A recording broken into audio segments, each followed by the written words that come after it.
کو بھی معاف فرمائے گا۔ ابراہیم فرما رہا ہے اللہ کے نبی، انہوں نے کون سی خطائیں کی تھی جی؟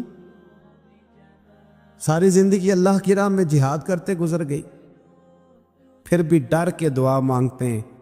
سنگیو غافل نہ بنے، غافل ہر وقت معافی مانگنا یہ اللہ کے بندوں کا طریقہ ہے۔ میرے رسول کریم علیہ السلام نے فرمایا میں دن میں 100 دفعہ اپنے رب سے استغفار کرتا، بار بار استغفار کریں، بار بار اس سے معافی مانگیں، وہ معافی مانگنے والے سے بڑا ہی راضی ہوتا ہے۔ اللہ توفیق عطا فرمائے۔ یہ انبیاء کا ہمارے لیے تعلیم ہے، یہ تعلیم امت ہے، ورنہ انہوں نے کون سی خطائیں کی؟ اللہ اکبر۔ پھر فرمایا وہ دعا کرتے ہیں کہ اے میرے پروردگار تو مجھے صحیح فیصلہ کرنے کی قوت عطا فرما اور مجھے نیک بندوں کے ساتھ ملا دے۔ پڑھنا ذرا گھر جا کے سورہ شعراء، آپ کو سمجھ آئے گی۔ اللہ کے نبی دعائیں مانگتے ہیں یا اللہ ہمیں نیکوں کی سنگت عطا فرما۔ ہمارے زمانے میں ضرورت ہی کوئی نہیں نیکوں کی، اور پھر سنگت، پھر ان کے ساتھ رہنا، پاس بیٹھنا، اس کی ضرورت ہی کوئی نہیں، سارے خود ہی بڑے بڑے پیر کامل ہیں۔ بلکہ اب تو بہت سارے لوگ کہتے ہیں پیر صاحب کو بھیجو تھوڑی دیر میرے پاس بیٹھے میں کوئی سبق پڑھاؤں، معاذ اللہ تعالی۔ اے اللہ بعد میں آنے والے لوگوں میں میرا ذکر خیر سچائی کے ساتھ جاری فرما، مجھے جنت کی نعمتوں کا وارث بنا اور مجھے قیامت کے دن رسوا نہ فرمانا۔ یہ پتہ کیا ہے؟ یہ نا بندے کا اللہ سے رشتہ ہے، یہ رشتہ ہے۔ بندہ جب اس کی نعمتوں کو سوچتا ہے اور پھر اپنے روزمرہ کی عبادت کو، نیکی کو سوچتا ہے، تو پھر کہتا ہے اللہ تو نے بڑا دیا ہے، مجھے رسوا نہ کر دینا۔ یہ کئی دفعہ خفیہ تدبیر بھی ہوتی ہے نا، ہاں یہ کئی دفعہ بہت شانیں جب مل جاتی ہیں تو خفیہ تدبیر بھی ہوتی ہے، خفیہ تدبیر بھی ہوتی ہے۔ ایک درویش کہا کرتے تھے کہ جب اللہ تعالیٰ تمہیں دنیا میں بہت سارا اجر دے دے نا، نیکیاں دے دے، پیار کرنے والے دے دے، دولت دے دے، تو پھر بھی اللہ سے ڈرا کرو کہیں ایسا تو نہیں کہ وہ ساری نیکیوں کا اجر دنیا میں دینا چاہتا ہے اور آخرت میں تمہارا حصہ ہی کوئی نہیں، سارا کچھ یہی نہ دے دے۔ اس لیے اس کی بارگاہ ناز میں یہ بھی دعا فرمائیں کہ اللہ قیامت کی رسوائی سے محفوظ فرمائے۔ اللہم استرنا بسترک الجمیل، اللہ سونے پردوں میں سے ایک پردہ نصیب فرما۔ آیت نمبر 91 سے متقین اور سرکش لوگوں کے ساتھ ہونے والے سلوک کا ذکر فرمایا۔ ایک نے ساری زندگی تقویٰ کیا، ایک نے سرکشی کی، گھوڑوں کی طرح بھاگا، مرضی کی زندگی جیا۔ اللہ نے دونوں کا ذکر فرمایا اور فرمایا گمراہ لوگوں کے جہنم میں آپس میں لڑنے اور ہر طرف سے نا امید ہونے اور ان کے دنیا میں واپس جا کر ایمان لانے کی ناممکن خواہش ہے۔ یہاں بڑے لوگ کہتے ہیں جی اللہ چاہے اور نیکوکاروں کو جو ہے وہ معاذ اللہ دوزخ میں ڈال دے اور ہمیں اللہ چاہے تو بخش دے۔ جس نے اٹھتی ہوئی جوانی میں بھی اپنی نظر جھکا کے رکھی اور جیب میں لاکھوں کروڑوں ہونے کے باوجود بھی اپنے رب کی رضا والی بات کی، اور تو ساری زندگی گزارے بے حیائی اور فحاشی میں اور دعوے تو عجیب کر دے۔ اللہ بے نیاز ضرور ہے پر بے انصاف نہیں، بے نیاز ضرور ہے پر وہ بے انصاف، یہ سمجھ لیں۔ ہاں کسی کو یہ دعویٰ نہیں کرنا چاہیے کہ میں نیک ہوں تو جنت میرے نام الاٹ ہو گئی ہے، دعا کرنی چاہیے اور اس کی بارگاہ میں معافی چاہنی چاہیے۔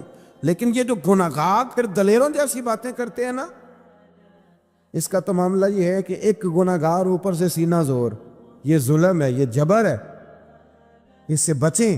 ہاں اگر کوئی رب کی رحمت کا بازو تھام کے بات کرے گا تو اللہ بڑا ہی کرم فرمانے والا ہے۔ آیت نمبر 105 سے نوح علیہ السلام کی دعوت حق کا ذکر ہے۔ وہ رسول امین تھے، سرکش لوگوں نے کہا ہم آپ پر کیسے ایمان لائیں، آپ کے پیروکار تو پسماندہ لوگ ہیں۔ یہ نوح علیہ السلام کی قوم کا ذرا انداز سن لے، کہنے لگے پسماندہ سے غریب سے بندے آپ کے کلمہ پڑھنے والے، ہم چودھری ہو کے آپ کو مان جائیں، یہ کیسے ہو سکتا ہے؟ پھر نوح علیہ السلام اللہ تعالیٰ سے اپنے اور اپنی قوم کے درمیان آخری فیصلے کی دعا مانگتے ہیں۔ اللہ تعالیٰ ان کو اور ان کے پیروکار مومنوں کو کشتی کے ذریعے نجات عطا فرماتا ہے اور سرکش قوم طوفان میں ڈوب جاتی۔ آیت نمبر 124 سے حضرت ہود علیہ السلام اور ان کی قوم عاد کا ذکر ہے۔ اللہ تعالیٰ نے اس قوم پر نعمتوں کی فراوانی کی، چوپایوں، اولاد اور نہری باغات کی صورت میں فرمائی۔ انہوں نے مضبوط مکانات اور بلند مقامات پر عشرت گاہیں تعمیر کر لی۔ آج کل بھی فارم ہاؤس نہیں بن جاتے جلدی جلدی سے، فارم ہاؤس بن جاتے۔ بالآخر نبی کی تکذیب کی بنا پر اللہ نے اس قوم کو بھی ہلاک کر دیا۔ پھر آیت نمبر 141 سے حضرت صالح علیہ السلام اور ان کی قوم سمود کی نافرمانیوں کا ذکر ہے۔ ان پر اللہ تعالیٰ نے نعمتوں کی فراوانی فرما رکھی تھی، میٹھے چشمے، باغات، زرخیز زمین کی کثرت، پہاڑوں کو تراش کر مکان بناتے تھے، لیکن جب انہوں نے ناقۃ اللہ یعنی اللہ کی اونٹنی کی بے حرمتی کی تو ان پر عذاب نازل ہوا۔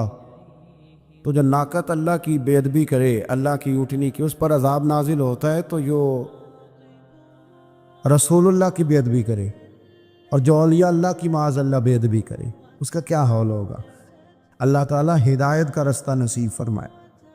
آیت نمبر 160 سے لوط علیہ السلام اور ان کی قوم کا ذکر ہے۔ اس قوم کی بدعمالیوں کا ذکر ہے کہ وہ حلال بیویوں کو چھوڑ کر غیر فطری طریقے سے اپنی جنسی خواہش پوری کرتے، گناہ کے اڈے آباد کرتے۔ لوط علیہ السلام کی بیوی بھی ان کے ہم خیال تھی۔ بالآخر اللہ تعالیٰ نے اس قوم کو بھی تباہ و برباد کیا۔ پھر شعیب علیہ السلام اور ان کی قوم کا ذکر ہے۔ یہ لوگ اصحاب الایکہ کہلاتے تھے۔ یہ لوگ لین دین کے وقت ناپ تول میں ڈنڈی مارتے۔ ان کی سرکشی کا یہ عالم تھا کہ نبی سے کہتے، اگر آپ سچے ہیں تو ہم پر آسمان کیوں نہیں پھٹ پڑتا؟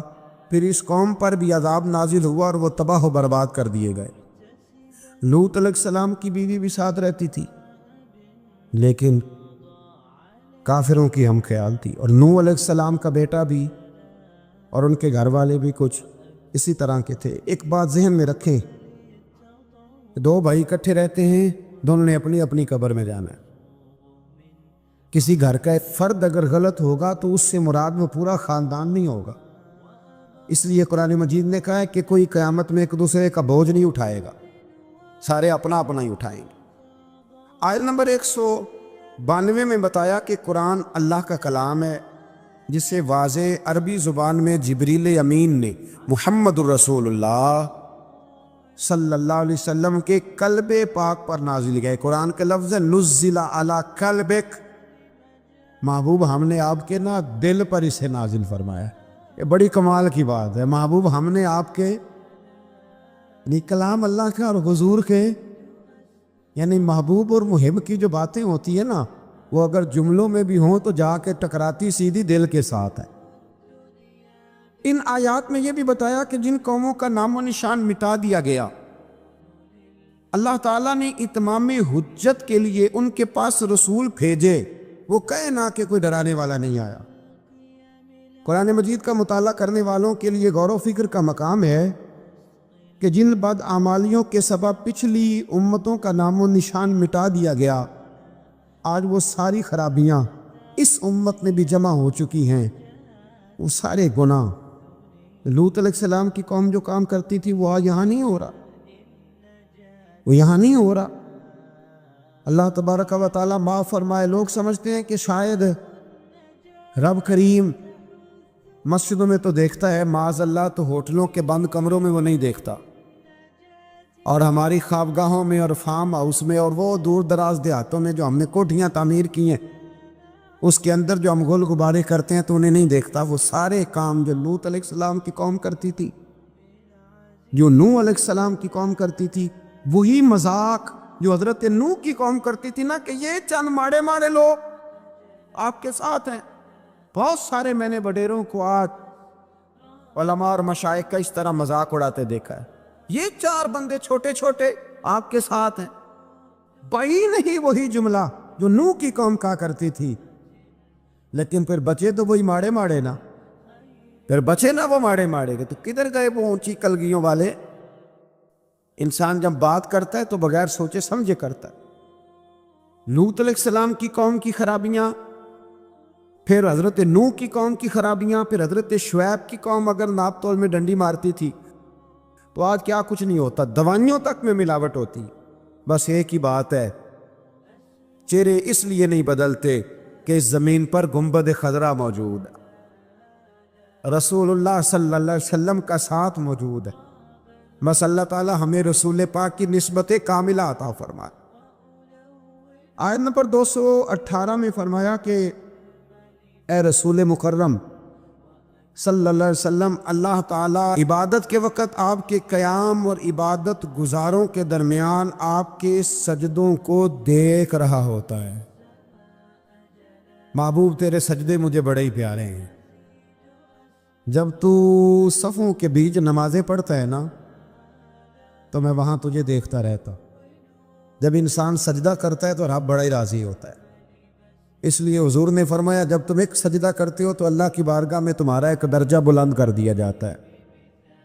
جتنے دن باقی رہ گئے ہیں نا، اللہ تعالی ہمیں کثرت سے سجدے کرنے کی توفیق عطا فرمائے۔ رمضان کے دن نہیں کہہ رہا، زندگی کے دن کہہ رہا ہوں۔ اتنی زندگی باقی ہے، اللہ تعالیٰ کثرت سے سجدے کرنے کی۔ حضرت ابو فاطمہ رضی اللہ تعالیٰ عنہ فرماتے ہیں کہ حضور نے مجھ سے فرمایا تھا، ابو فاطمہ جنت میں مجھ سے ملنا چاہتے ہو؟ میں نے کہا حضور ہاں۔ فرمایا پھر سجدے زیادہ کر کے آنا، سجدوں کی دولت تمہارے پاس زیادہ ہونی چاہیے۔ پھر آگے شروع ہوتی ہے سورہ نمل۔ نمل کہتے ہیں چیونٹی کو، یہ چیونٹی کے نام پر اللہ نے سورت رکھ دی۔ پیچھے میں آپ کو بہت ساری سورتوں کے نام یاد کرا آیا ہوں، ایک سورہ نحل بھی ہم نے پڑھی تھی۔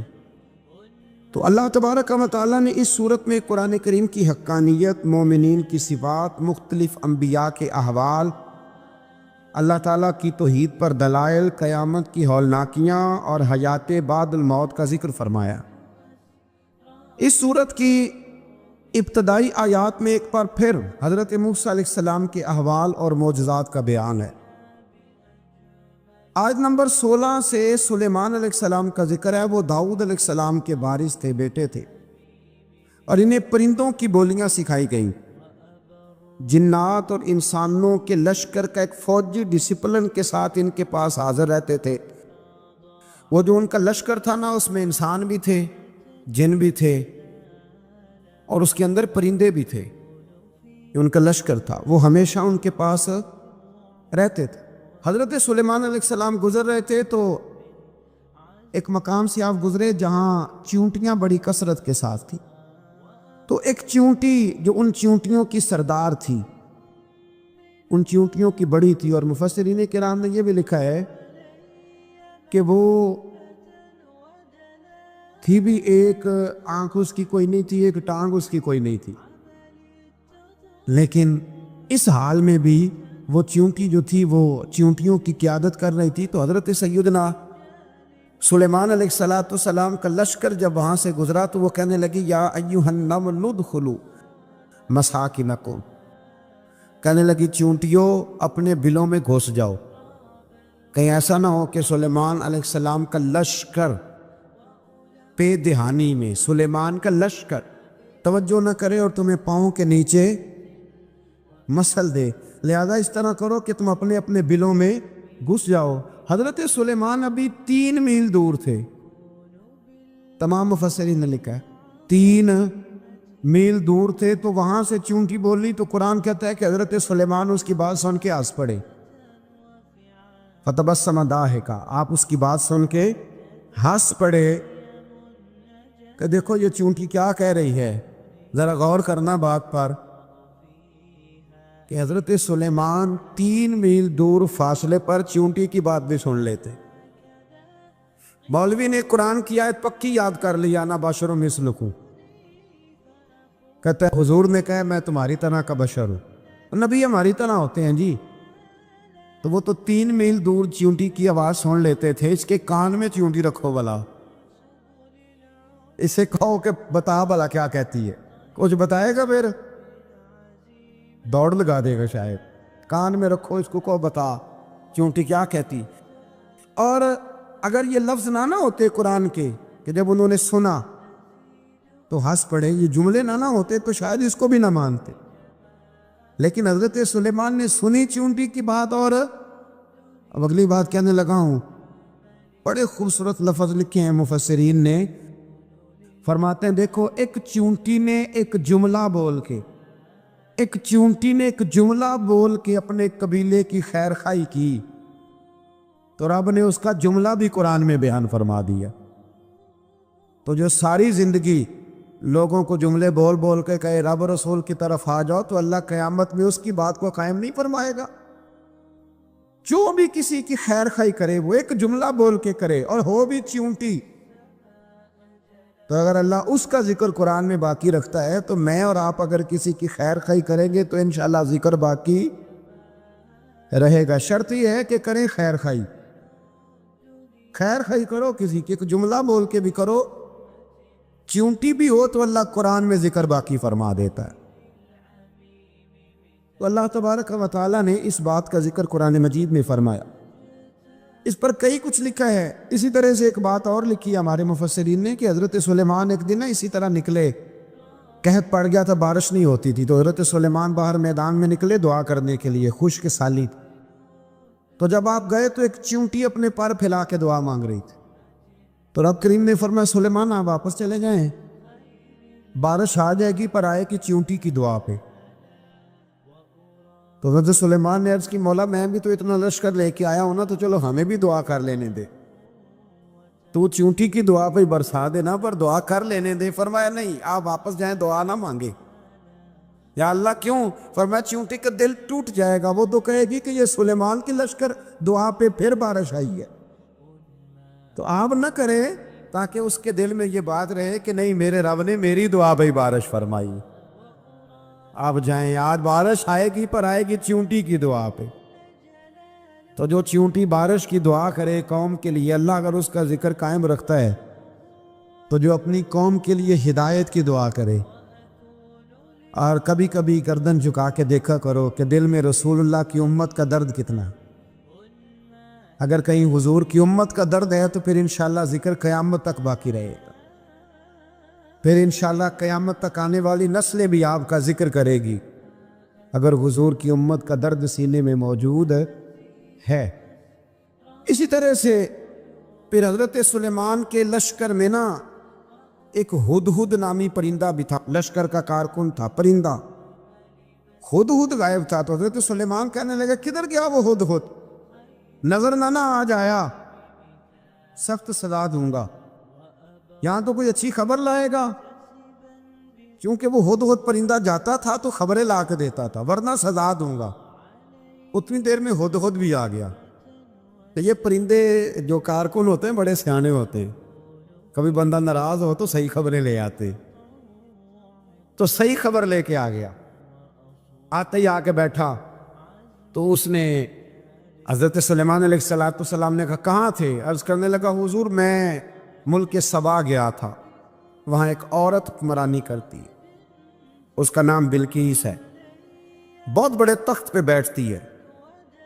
80 گز اس کا تخت لمبا ہے، 40 گز چوڑا ہے، اور شاید 80 من کے 80 ٹن اس کا وزن ہے. تو حضور وہ سورج کو پوچھتے ہیں.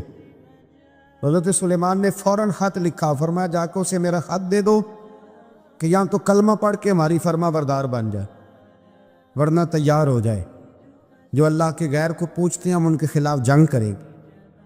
وہ جب لے کے گئے نا خط، یہ حدود گیا تو وہ میٹنگ کر رہی تھی، اس کے وزیر مشیر سارے بیٹھے تھے. اس نے جا کے خط پھینک دیا ملکہ بلقیس کی جھولی میں. اس نے خط پڑھا تو ڈر گئی، وزیروں کو بلایا. حضرت سلیمان، قرآن کہتا ہے حضرت سلیمان نے کہا تھا خط پھینک کے نا تو سائڈ پہ ہو کے سننا وہ کیا کہتے ہیں. بندوں کے لیے منع ہے، پرندوں کے لیے جائز ہے. بندوں کے لیے منع ہے سائڈ پہ ہو کے سننا. ہاں جس کی جاسوسی کی ڈیوٹی ہو، کفر کی جاسوسی، اس بندے کے لیے بھی جائز ہے. تو یہاں ایک تو وہ پرندے تھے، دوسرا کفر کی جاسوسی کر رہے تھے. سائڈ پہ ہو کے سننے لگے تو ملکہ بلقیس کہنے لگی اب کیا کرنا ہے، یہ کھاتا آیا ہے۔ تو وہ کہنے لگے ہم تیار ہیں، آپ حکم کریں، ہم لڑنے کو تیار ہیں، لڑیں گے۔ وہ کہنے لگی نہیں تیزی نہ دکھاؤ، قرآن مجید کہتا ہے کہ وہ کہنے لگی جب لڑائیاں ہوتی ہیں تو شہر تباہ ہوتے ہیں، ملک کھنڈر بن جاتے ہیں، لڑائی مسئلے کا حل نہیں ہے۔ انہوں نے کہا کہ میں نبی ہوں، ایک دفعہ آزما لیتے ہیں کہ نبی ہیں کہ نہیں، معاذ اللہ آزما لیتے ہو۔ کہا کیسے؟ کہنے لگی تحفے تحائف بیچتے ہیں، اگر مال پر دل للچا گیا تو پھر نبی نہیں بادشاہ ہے، اور اگر مال پر دل للچایا نہ تو پھر اللہ کے کامل بندے۔ یہ فرق اس نے اس وقت بیان کیا۔ اس نے 500 کنیزیں، 500 غلام، بڑے شاندار لباس پہنا کے، 500 گھوڑا بڑا تگڑا، اس کے اوپر مال و اسباب رکھ کے تیاری کرا کے حضرت سلیمان کی طرف بھیجا۔ ہدہد پہلے سے خبر لے کے آ گیا، حضور اس نے یہ پروگرام بنایا ہے۔ وہ جب آیا سارا کچھ تو حضرت سلیمان دیکھ کے جلال میں آ گئے، فرمانے لگے اسے جا کے کہہ دو تو مجھے کیا تحفے بھیجے گی، میرے رب نے مجھے مالا مال فرمایا ہوا ہے، انہیں مالا مال کیا میرے مالک نے، جا اسے جا کے کہہ تو کیا تحفے دے گی۔ جب رب دیتا ہے تو پھر کوئی کمی نہ وہ نہیں چھوڑتا۔ بندے کیا دے سکتے ہیں، بندے تو بیچارے 10 دے کے تو 10 دن ان کی آنکھیں نہیں کھلتی۔ فرمایا مجھے اللہ نے جو دیا ہے کیا بات ہے اس کے دینے کی۔ حضرت خواجہ حسن بصری رضی اللہ تعالیٰ عنہ یہ حضرت علی کے شاگرد ہیں، مولا علی شیر خدا کے شاگرد ہیں، اور ایک روایت ایسی بھی ملتی ہے کہ بچپن تھا ان کا تو نبی پاک کے گھر چلے جاتے تھے، تابعی ہے، بہت چھوٹے تھے جب حضور کا وصال ہوا، صحابہ کے شاگرد ہیں۔ ایک دفعہ حضرت ام سلمہ کہتی ہیں کہ نبی پاک صلی اللہ علیہ وسلم کا بچا ہوا پانی پڑا تھا تو وہ بھی حضرت حسن بصری اٹھا کے پی گئے، یعنی حضور علیہ السلام کا جھوٹا پینے کا بھی اللہ نے انہیں، لعاب دہن شدہ پینے کا بھی، بڑے صاحب بصیرت تھے۔ ایک بہت مالدار 30 سال کا نوجوان آ گیا، عبد الواحد زید، حضور میں نے مرید ہونا ہے۔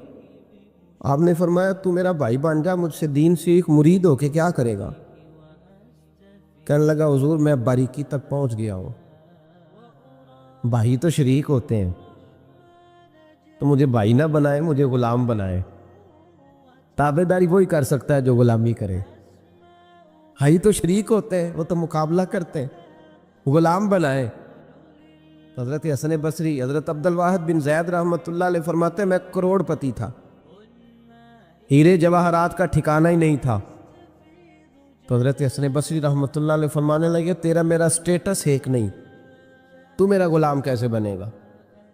تیرے گھر میں تو خود 20 غلام ہیں، تیرا میرا سٹیٹس نہیں، میں غریب آدمی ہوں، ایک وقت کھا لیتا ہوں، 2 وقت بھوک کاٹ لیتا ہوں، تو شہزادہ ہے، سٹیٹس نہیں بنے گا۔ عبد الواحد بن زید گھر گئے، اپنے غلاموں کو کھڑے کھڑے آزاد کر دیا، رشتہ داروں کی لسٹ بنائی، سب کو دعوت کھلائی، جو گھر کے اندر مال دولت تھا ان میں بانٹ دیا، باقی پڑوسیوں کو دے دیا، جو کپڑے پہنے ہوئے تھے وہ بھی اتار کے صدقہ کیے، ٹاٹ کا لباس پہن کے حضرت حسن بصری کے سامنے آ کے کھڑے ہوئے۔ خواجہ حسن بصری نے نظر اٹھائی، کہا اچھا یہ حال کیسے ہو گیا؟ کہا حضور ہر شے بیچ آیا ہوں۔ کہا کیوں؟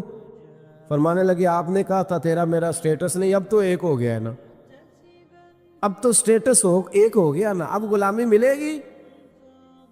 آپ نے فرمایا 3 شرطوں پہ قائم رہنا، 3 شرطوں پہ۔ ایک، اللہ والوں پہ زندگی میں اعتراض نہ کرنا، کبھی اللہ تعالیٰ کے بندوں پر اعتراض، کوئی چیز نظر آئے بھی تو شکوہ نہ کرنا، سمجھ لینا کہ میری نگاہ کی غلطی ہے۔ اور دوسرا، روز اپنے اوپر محنت کرنا، محبت کم نہیں ہونی چاہیے، بڑھنی چاہیے۔ اور تیسرا فرمایا مجھے کہنے کی ضرورت نہ پڑے، کہنے کی ضرورت، تجھے اشارہ سمجھ جانا چاہیے۔ عبد الواحد بن زید کہنے لگے حضور ملے گا کیا؟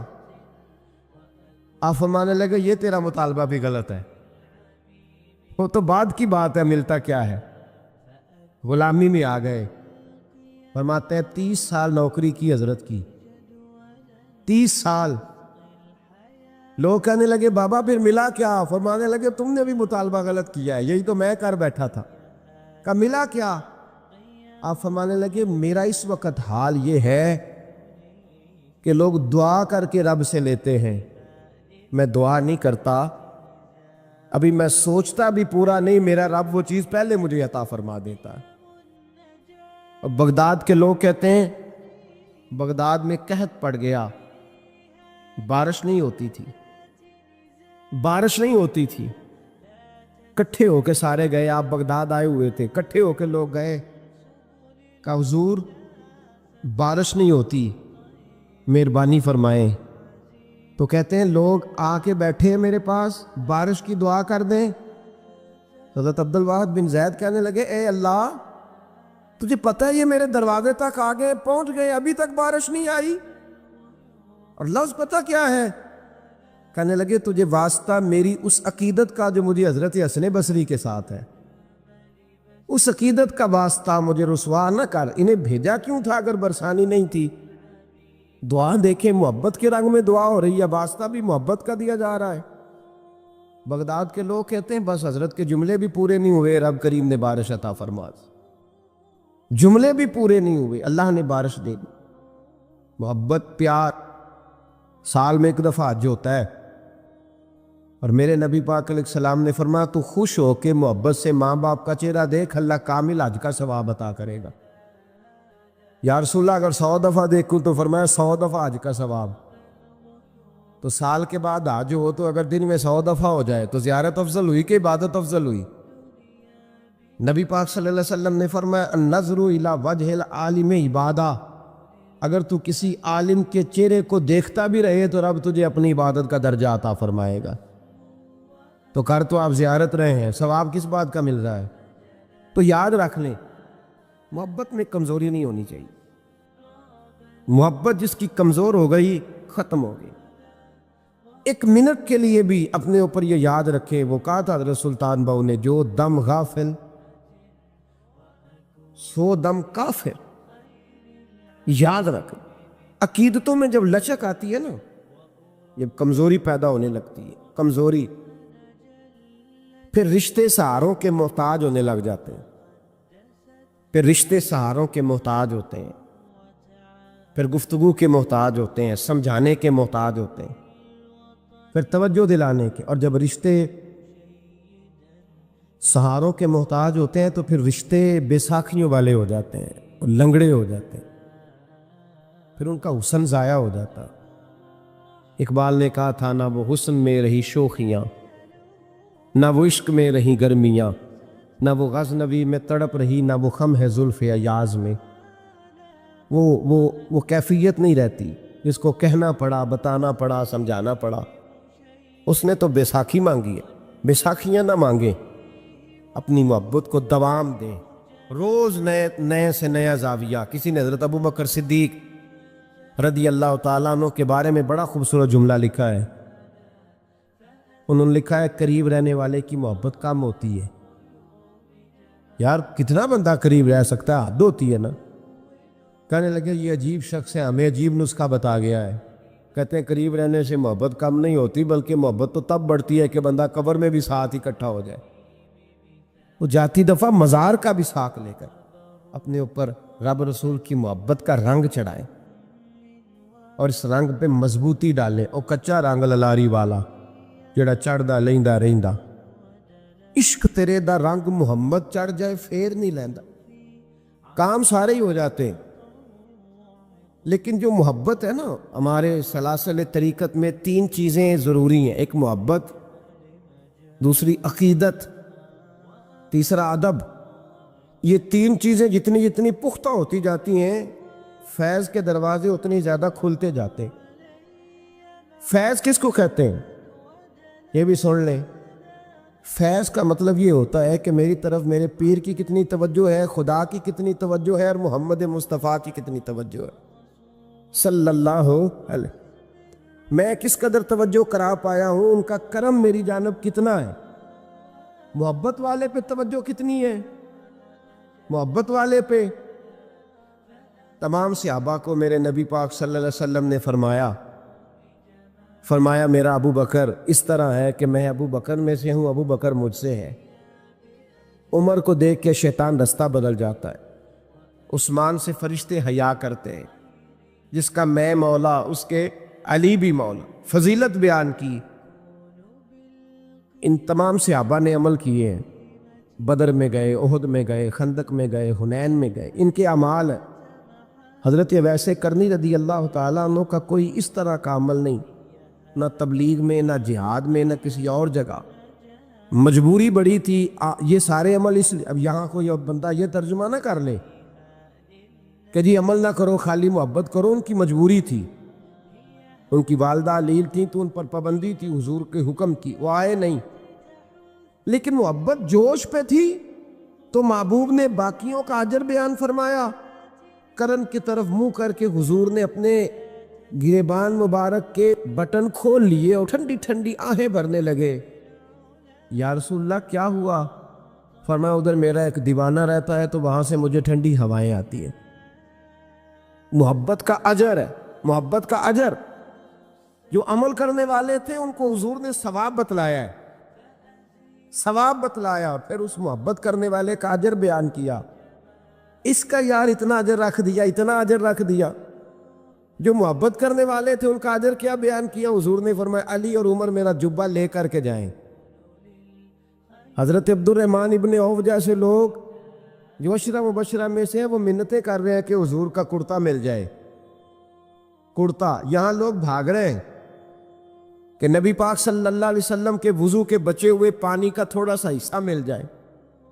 ایک منہ مبارک کے لیے صحابہ تڑپ رہے ہیں کہ ایک بال مبارک، منہ مبارک نصیب ہو جائے، اور وہ جو محبت کرتے ہیں اور دور رہتے ہیں ان کو میرے مصطفیٰ نے فرمایا میرا جبہ لے جاؤ۔ اور ڈیوٹی کس کی لگائی؟ فرمایا علی جائے اور عمر جائے، دے کے آئے۔ خشک لوگ زندگی گزارنے لگے ہیں، محبت کا سوتا ہی خشک ہو گیا ہے۔ موٹا موٹا سا عمل، موٹی موٹی سی بات کرو۔ تمام صوفیاء نے اپنی زندگی لگائی اس کام پہ دی ہے۔ وہ کہتے ہیں تیری عبادت ناقص ہو کے بعض اوقات واپس لوٹ آتی ہے، ضائع ہو جاتی ہے۔ محبت ناقص نہیں ہوا کرتی۔ محبت میں تو کوئی گناہگار بھی ہو جائے تو میرے رسول فرماتے ہیں غلطی ہو گئی تو کیا ہوا، خدا سے بھی پیار کرتا ہے، محمد مصطفیٰ سے بھی پیار کرتا ہے۔ محبوب تو دیکھیے نا، صحابی ہیں حضور سے پیار کرنے والے، شراب پی بیٹھے، بخاری مسلم پڑھیے، شراب پی لی، خود در رسول پہ آئے، یا رسول اللہ غلطی ہو گئی معاف کر دے۔ کیا ہوا؟ شراب پی لی ہے، بھول گیا تھا، بچپن سے پیتا آ رہا تھا۔ حضور نے فرمایا منہ سونگو۔ سونگا تو کہا حضور بدبو تو آ رہی ہے شراب کی۔ فرمایا باہر لے جاؤ، کوڑے مارو۔ صحابہ کہتے کوڑے لگ رہے تھے اور اندر نبی پاک بے چینی کے عالم میں ٹہل رہے تھے، بے چینی کے عالم۔ ایک صحابی نے کہا حضور اس ملعون کے لیے معاذ اللہ، اس کے لیے آپ، جس نے شراب پی اس کے لیے بے چین ہے؟ حضور نے فرمایا چپ کر جا، غلطی ہو گئی تو کیا ہوا، خدا سے بھی پیار کرتا ہے، محمد مصطفیٰ سے بھی پیار کرتا ہے۔ تیری محبت توجہ کرائے گی نبی پاک کی تیری طرف۔ جو محبت، عقیدت، ادب، وفا، جذبہ، حسن، تازگی، روحانیت، یہ سارے ایک معنی کے سارے الفاظ ہیں، ان کا مفہوم ایک نکلتا ہے۔ اگر زندگی محبت سے خالی ہو گئی تو اقبال نے کہا بجھی عشق کی آگ اندھیر ہے، اب یہ مسلمان نہیں، یہ خاک کا ڈھیر ہے۔